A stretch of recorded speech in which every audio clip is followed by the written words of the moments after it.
Muito bem. Vamos falar sobre tipos compostos. O que é um tipo composto? Um tipo composto é uma variável cujo valor não é sabido em tempo de compilação. Você não tem como calcular o tamanho dessa variável em tempo de compilação.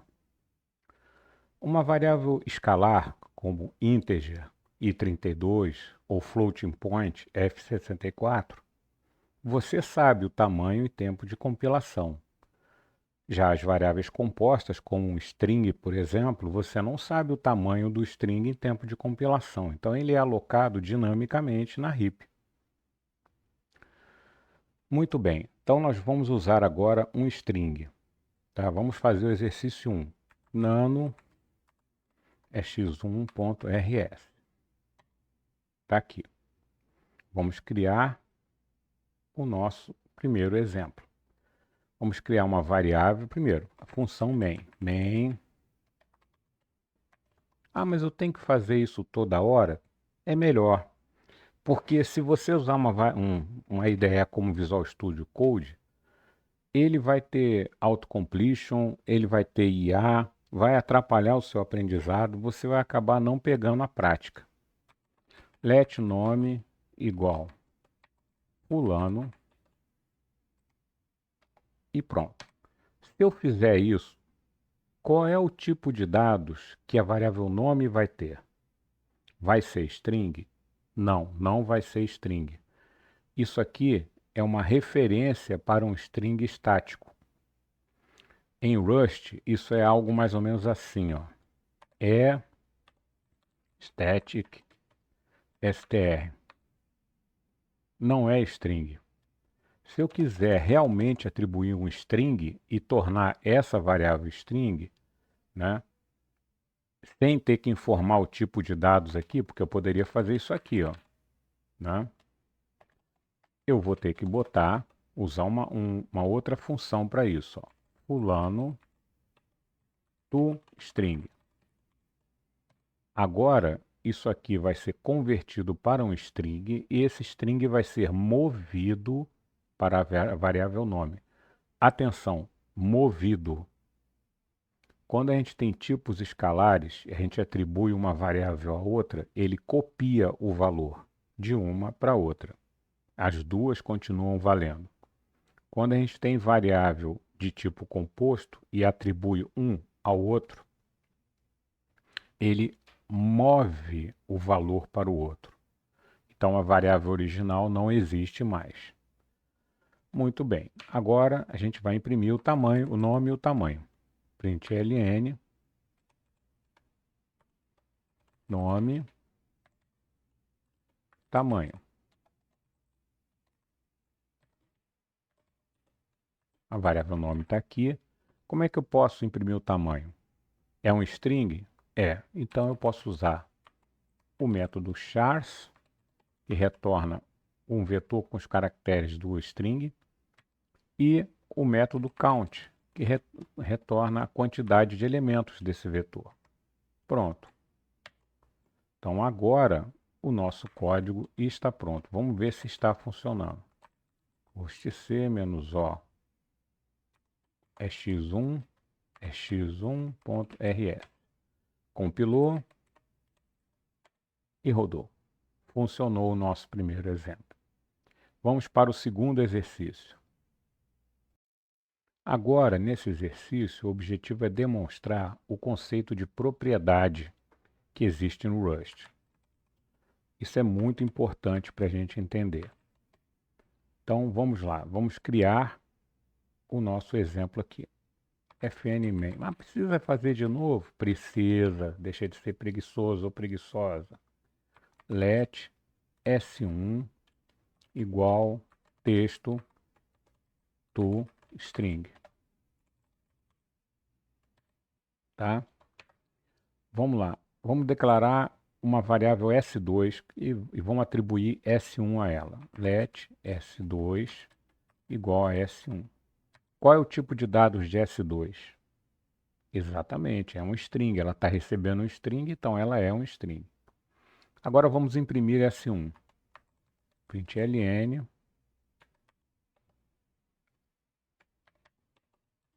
S1. E vamos imprimir S2. Println S2. Beleza, né? Tudo tranquilo, vai funcionar, não temos com que nos preocupar.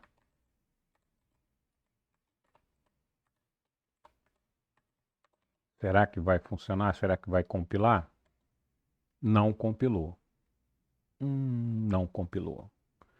Isso aqui acontece muito em programa Rust. Borrow of Moved Value, S1. E às vezes isso acontece muito. Se você vem de uma linguagem orientada a objetos e tenta fazer estruturas de objetos em Rust, você vai encontrar muitas mensagens dessa, que é chamada de Borrow Checker Hell. Tá? O que ele está falando aqui? Quando você atribuiu S1 a S2, o valor que estava em S1 foi movido para S2. E depois você tenta usar S1. Você não pode usar S1 porque você já moveu o valor de S1. S1 não tem mais nada. Tá? Como você resolve isso? Você pode criar um empréstimo. Se eu fizer assim, ó, colocar um e-comercial aqui, eu não estou movendo o valor de S1 para S2. Eu estou pedindo um empréstimo de S1. S2 agora ela é uma referência para um string. Qual string é esse? O que está em S1. S1 não perdeu a propriedade do string. Vamos ver isso funcionando. Compilou e rodou. Perfeito.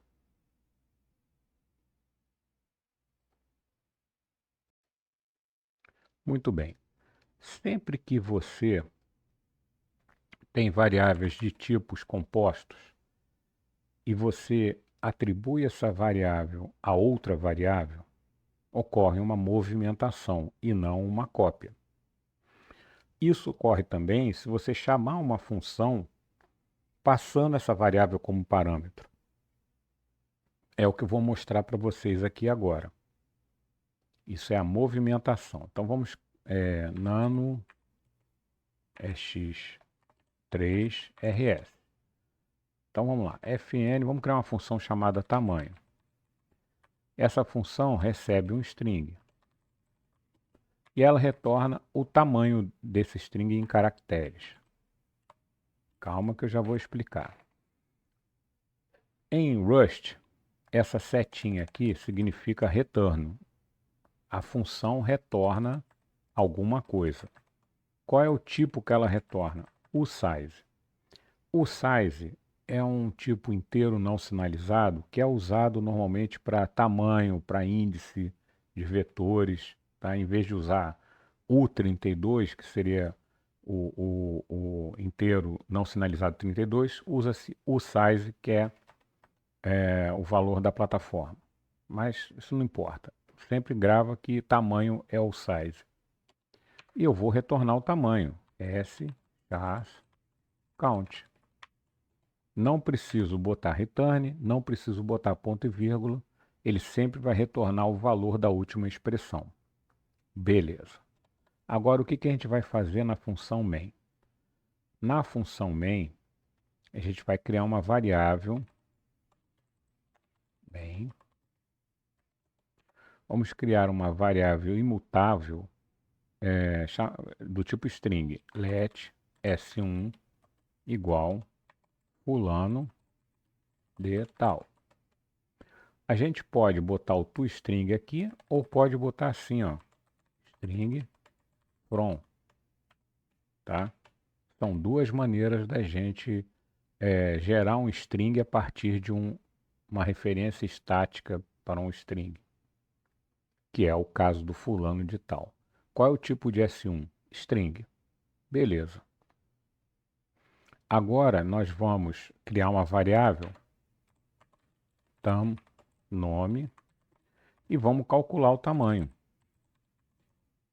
S1. Maravilha. E agora nós vamos imprimir.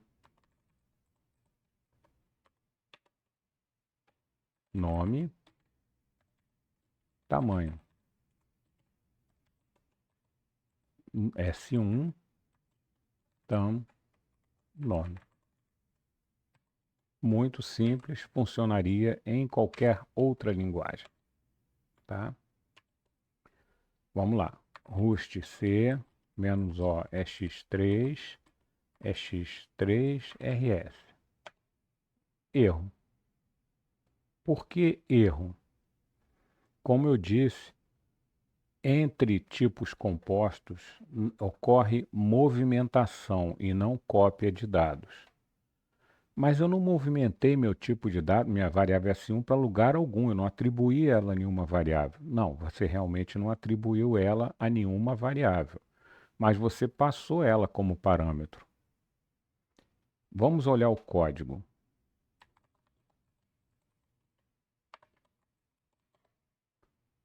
A função tamanho recebe um string. Ela não recebe uma referência para string, ela recebe um string. Quando você chama tamanho passando um string, o que ele vai fazer? Ele vai pegar S1 e vai atribuir a S, que é o atributo lá, o parâmetro da função tamanho. E aí? Ele vai mover o string de S1 para S. E acabou. Quando a função retornar, né, quando retornar isso aqui, S1 não tem mais nada. Quem tinha era S, que vai sair de escopo. Aí você tentou usar S1 aqui. Não vai conseguir, vai dar erro. Tá? Então, esse é o problema que acontece. A gente moveu. Tá? Ao mover, você perdeu a oportunidade de usar a variável original. Por isso que não funcionou. Muito bem. Agora a gente vai fazer funcionar o exemplo do exercício anterior, tá? Que a gente estava movendo para dentro da função tamanho.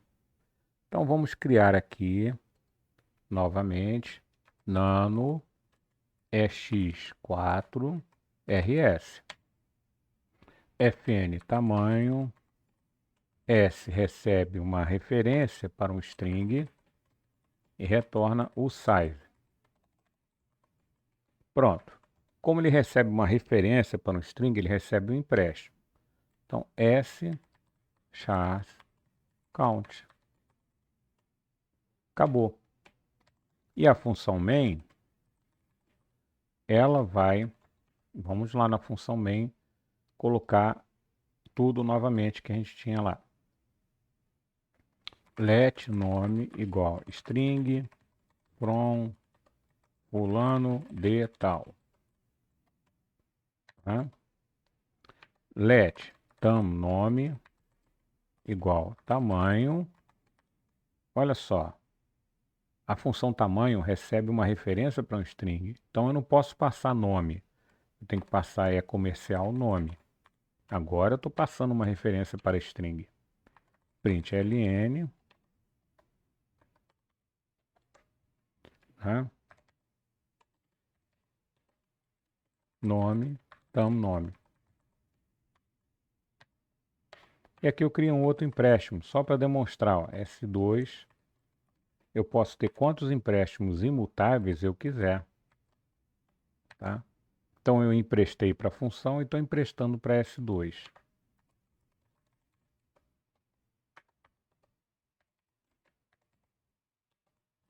Nome, S2. Pronto. Então o que eu fiz aqui? A mesma função do exercício passado, só que agora passando uma referência. Tá? Não deve causar problema.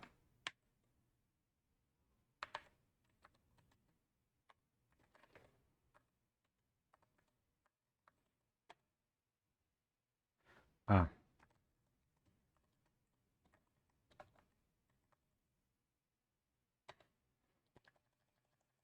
aqui eu botei dois pontos, é ponto e vírgula. Pronto.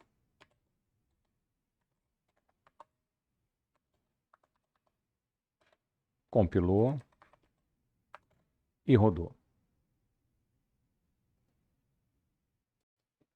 Muito bem.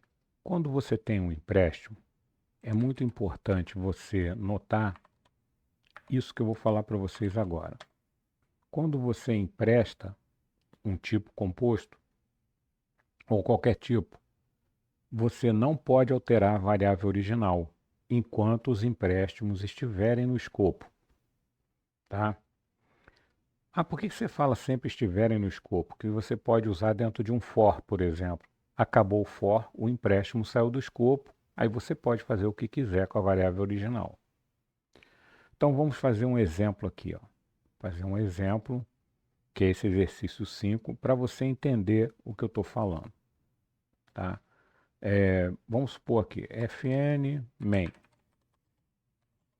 let mut s1 igual string from texto. Ok. O que é S1? É um string e ele é mutável, ou seja, eu posso mudar o conteúdo de S1.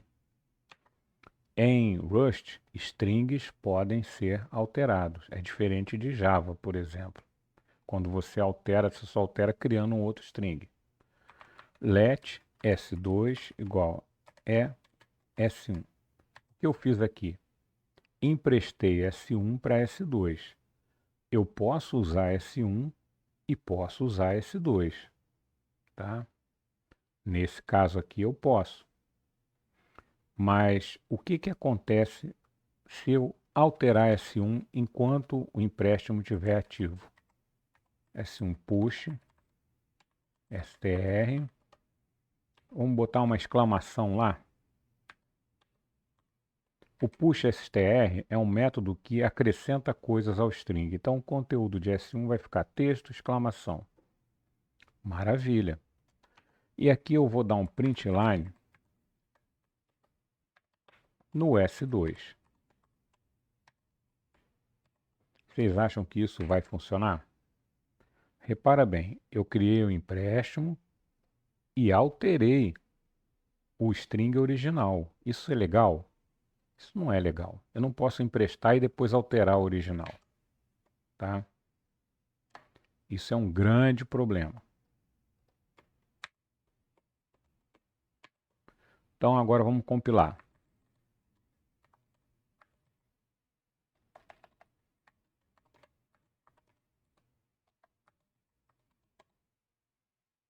Lá, não deixou fazer.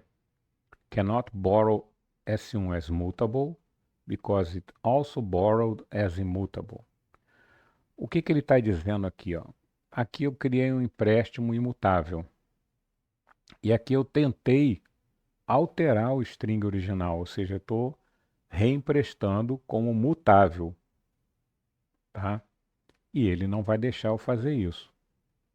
Esse é o problema do de tentar alterar a variável quando você tem um empréstimo em andamento, tá?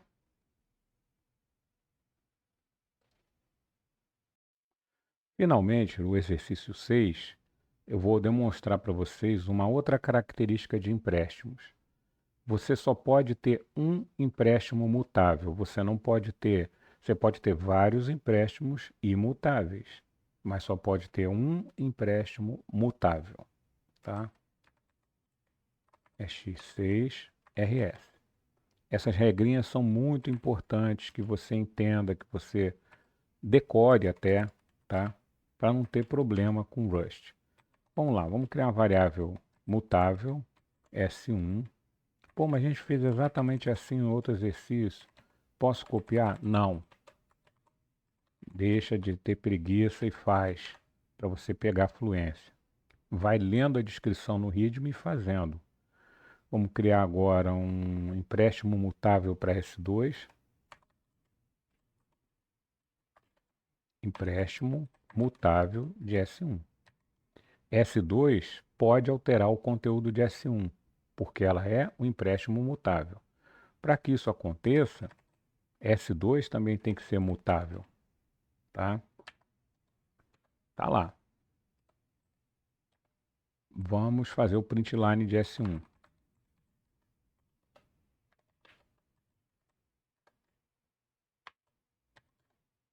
Agora vamos fazer o print line. Vamos emprestar S1 para S3. Let S3 igual empréstimo de S1. É o que eu estou querendo demonstrar. Ó. Eu já criei um empréstimo mutável.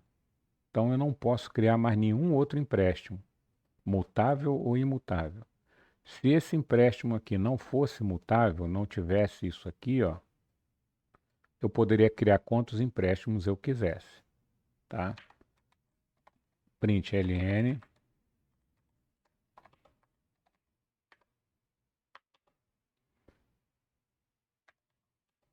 S3, print ln S2. Pronto. Vamos ver como é que isso vai se comportar.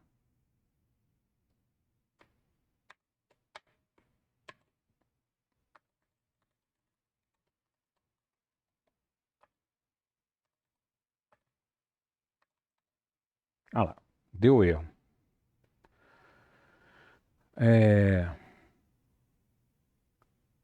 Cannot borrow S1 as immutable because it also borrowed as mutable. Aqui, ó. Eu tenho um mutable borrow aqui, tá? E tentei dar um print line no S1.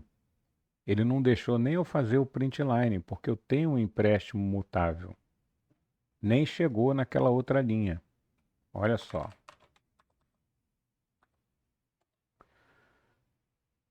Se eu tirar esse print line do S1 aqui, ó, vamos ver o que vai acontecer.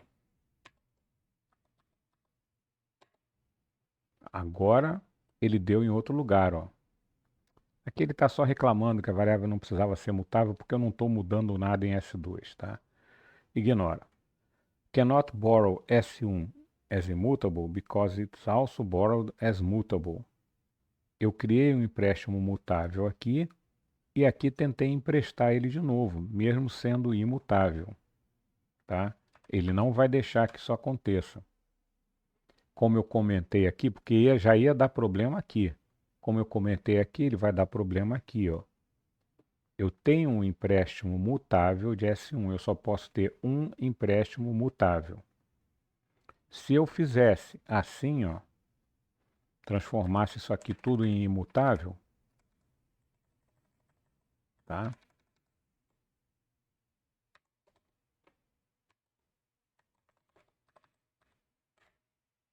Ia passar, só está dando um warning, mas ia passar perfeitamente. Então, vimos agora a questão de empréstimo imutável.